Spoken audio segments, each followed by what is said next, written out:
Hallelujah, hallelujah, hallelujah. Okay, that's enough singing from IC82. Trust me. We're here. We're at the end of Series 4 Prologue. We've got a Hornby Class 20 in front of us, and it marks the end of Series 4 Prologue. Yes! Oh yes! Come on! I think it's been like 16 videos or something, and we're finally done. We're finally at the end. Finally. It's Hornby Class 20, as you can see. There we go, in British Rail Freight. And, well, what's to say about the Class 20? They were known as choppers because of the noise the engine makes whilst it's working really hard. It's supposed to sound like a helicopter. I don't know, I don't think I've actually heard one, to be honest, so I can't really comment. But, yeah, they have the nickname choppers. They were also known as English Electric Type 1s because they were built by English Electric, and I think, was it a Vulcan foundry they were built? Well, I'm not too sure where they were built, but yeah, they were known as English Electric Type 1s, and of course they were originally numbered D7105 and stuff like that. However, that changed when the TOPS system came in, and they were renumbered. Reclassified, sorry, as Class 20s, and they were given the number 20 and whatever, number they were. There were 200 and something built, and they're fantastic little models. They're great locomotives in real life too. Quite a few have been preserved. One is still running in a DRS livery, which you can see parked up at Crewe on Gresty Road quite often, and it looks remarkable as well, considering it's, 60 years old or something. So yeah, brilliant Class 20s. I love them. Really, really nice. Often seen as double heading. So you'd have one, this is typically the cab and this is typically its nose. But you'd often have one this way and then one the other way, back to front. So its nose would be here and its cab would be, over here. And they'd look like an elongated Class 58 when they did that, which I thought was quite cool. They did loads of duties. They even pulled passenger trains from time to time, but they specialised in freight, coal, tankers, lots and lots of different things. I use mine for pulling ballast trains. And I think the DRS one right now is used for weed killing trains, I think. I know. Right, anyway, enough chit chat. Let's open the box. Okay, so it's typical Hornby packaging. We're used to this by now. It's naff, basically. But it has got better. The models coming out now are much better. Well, in much better packaging. Take off the shredded paper. Look at this. That is absolutely terrible. Right, so let's have a look at it in detail.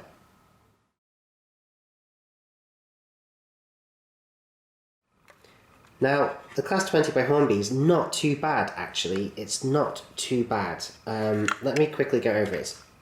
Good points and bad points. The coupling is a NEM, which you can see just there. That's a NEM pocket. And it is a slimline tension lock coupling, which is really nice. However, they are way too big. Look how much they stick out of the locomotive. Look at that. That sticks out way too far, and the one at the back sticks out way too far as well, so that's not very good. I'm not too sure how it's driven. I think it's just one bogie. I might be wrong. I'm pretty sure it's just this one bogie though. And you can you see the little pickups there? The little either brass or copper pickups. Well, they'll be copper I suppose. No, they might be brass, I don't know, but you can see the little pickups, which is pretty cool. Now, I think its motor, as I say, is just definitely that one bogie, and considering it's got just one powered bogie, and the other bogie basically just picks up electricity, it weighs quite a bit. There's quite a bit of weight to it. It's not too bad. We have got a handrail going all the way around the locomotive there, and that's quite a nice touch. There's some nice mesh on the fan grille. They are the exhausts. Do you call it they are the exhausts? Do you say they are the exhausts, or that's the exhaust? Because there's technically two. Anyway, that's the point where the smoke comes out from the diesel engine. Now, did it? Yeah, it did. Yeah, it came with lots of little white indicator discs to put on the front here, so you can mark up what type of train it is, you know, whether it's an emergency or an express or really slow freight train or whatever. Again, little handrail on the front. The buffers are not sprung. They are in the Bachmann model, and I'll show you that in a second because I have come into ownership of a Bachmann Class 20 now, but more on that later. Little window wipers on the windows, which is quite good. Little warning stickers there, little, you know, the warning symbols to say, look, watch out, there could be overhead wires. There often aren't, depends where you are, but they're on all locomotives, aren't they? Anyway, just as a precaution. So, it's not bad. The livery's pretty good. British Rail, large logo there. Nice red soul bar, is it? I think it's called the soul bar. The underframe details, not too bad. The bogies aren't too bad. And she's DCC ready. So all in all, not bad. But Bachmann do one as well. And here it is. See, now we can compare the difference. So the Bachmann one is on the bottom and the Hornby one is on the top. So there are the ends. Again, you can see more detail on the Bachmann one, plus the Bachmann one has got sprung buffers. Now, this is a second-hand Bachmann Class 20. This came from Holstrom TMD, aka D335 Media, Ewan's channel. He had no use for it anymore, and so it went up for sale, and I bought it because I thought, well, I've got a Hornby one in exactly the same livery, pretty much, and so it'd be great to compare the two. So, as you can see, there's not masses of difference, but the Bachmann one does have the edge. See, look at the grille there. And if we spin them both round, which is tricky to do when your arms are reaching around a camera, you can see on the underframe there, look at the difference. See, so the Bachmann one is superior, but then it should be, because it costs more. Not much more, but you can pick these Hornby ones up for about 35, 40, 45 pounds, maybe 50, 55 at the most. But the Bachmann ones, they usually cost a little bit more. They usually start at about 50 and they go up to 55, 60, 65, depending on where you buy them from. So we'll look at the Bachmann one another time, won't we? This is about the Hornby one. Yeah. So you'll have to keep your eyes peeled for that in Series 4, and we'll do a standoff, I think. We'll do a video where the two are coupled up next to each other like that, and we'll do some really cool vids with them both. So, all in all, it's not bad. If you can get hold of a Hornby Class 20 for a good price, then do it, because you won't be disappointed. And as I say, it is DCC ready, and it performs really, really well once it has been chipped. This has been chipped already, so I'm going to put it on the track and show you how it runs.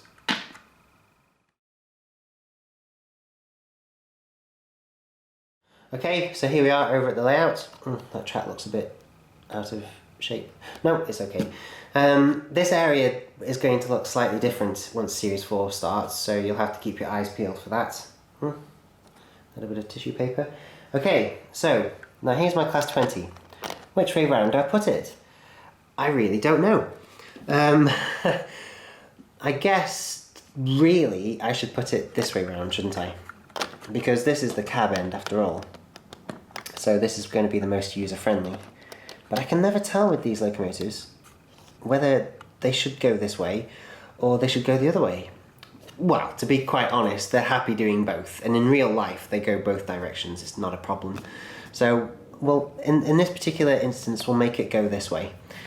Now, as I say, she has been chipped, so I'm just going to switch on the DCC controller, and what number was she again? I think she's number 25.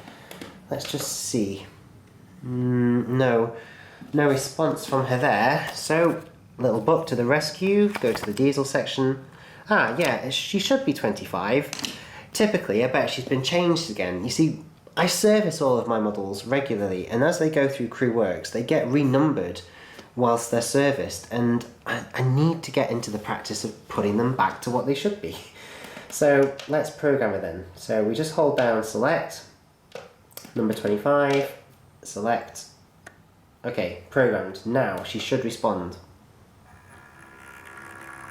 Oh, she is noisy, isn't she? But Did you see how smooth that was?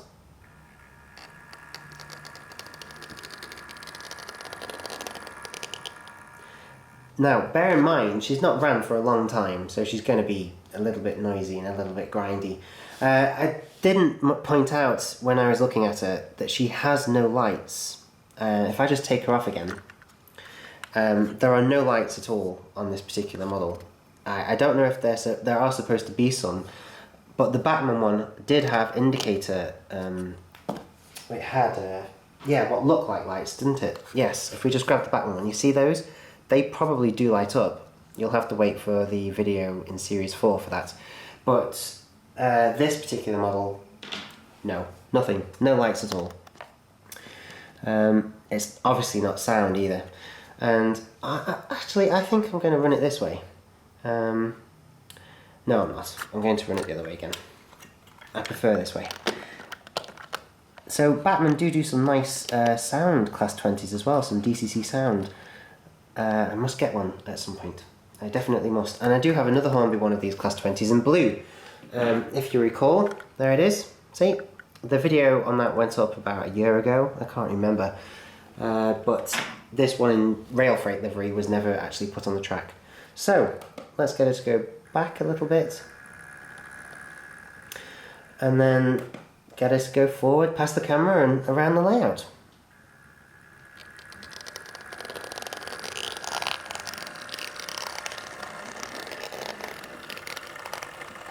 Now, she's quite noisy, it has to be said. I'm not too sure whether that's just this particular model or whether that's the Hornby Class 20s and full stop. I can't remember running the blue one in quite a while. But she is quite noisy. The speed setting is pretty low. It's, it's about 10 o'clock, isn't it? But at that speed setting, she's making quite a bit of noise. I'm not too sure whether it's just that she needs a service and she needs some oil, or whether it's something to do with the motor, or maybe even the chip. I don't know at this stage.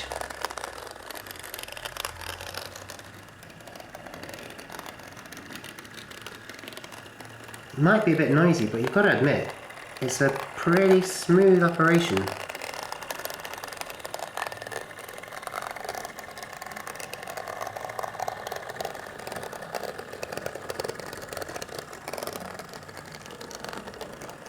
Okay, she's just out of shot, and I'm going to slowly increase her speed a bit and see if that makes any difference. No, she's still making quite a bit of noise. Oh, she's really noisy, isn't she? This is getting worse. What about if we go the other direction? So let's bring it to a halt, and then send her in the other direction. She seems better going in this direction. Well, she's still making a little bit of noise, isn't she?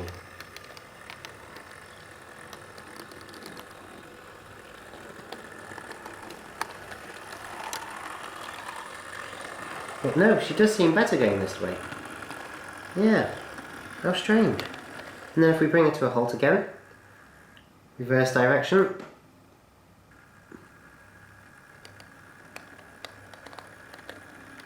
And there's the noise again. How strange.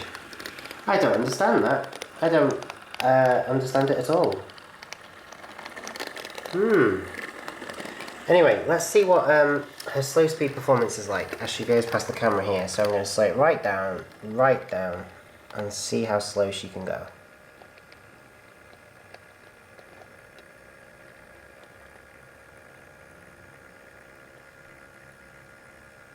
Okay, that's impressive.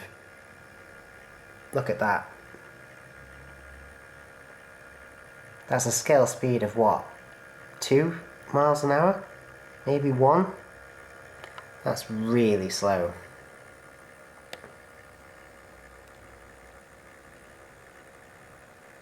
And she's going over the express points, might I add.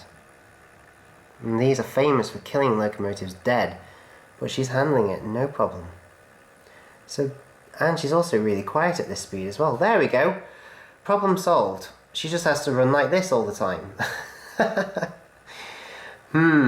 Well, no. Again, I'll do a follow-up video. We'll take her into crew works and we'll strip her down and see what we can do. But right now, that is brilliant. She's running excellently.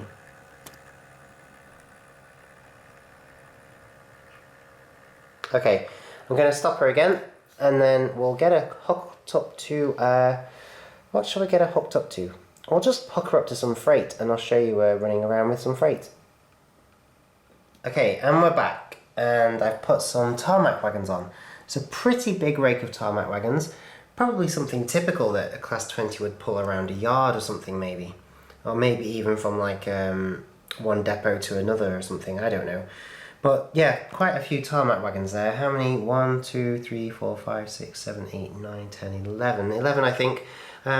Yeah, it's a favourite wagon of mine. I like this particular wagon. And I usually get my Class 20, which is way over here, pulling a ballast train, as I say, or maybe even a stone train, like some ore tipplers or something. But I've not got access to those today because of the IC82 database. So I'm going to get this Class 20 to back up onto these tarmac wagons and take them around the layout, and it should look pretty cool. They're all empty, there's no loads in them or anything, but, well, for at least 50% of their life, wagons are empty, aren't they? So, here she comes. Just slow her down as she comes into shot. Now, hopefully she's going to couple up okay. Yeah, perfect. Which is good, because the Class 20 has slimline NEM couplings, and the the couplings on those tarmac wagons are definitely not slimline NEM. They are huge, big tension locks. Right, so Class 20, take it away with your freight train.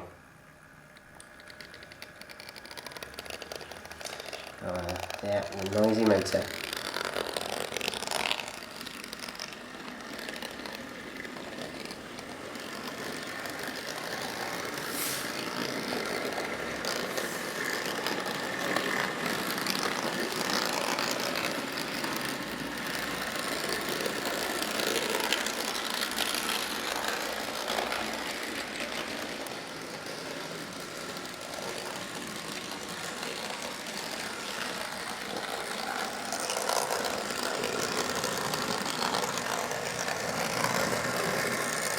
She's practically DCC sound, isn't she?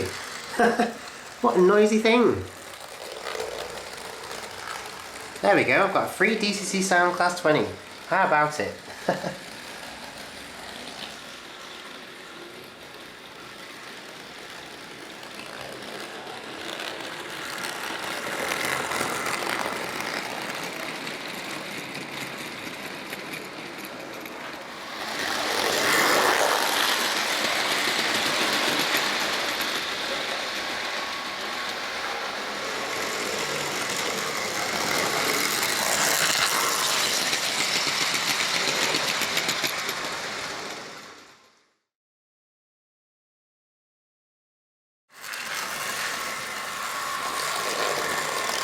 So there we have the Class 20 by Hornby. She really is one noisy little thing, isn't she? But at the same time, she's pretty cool.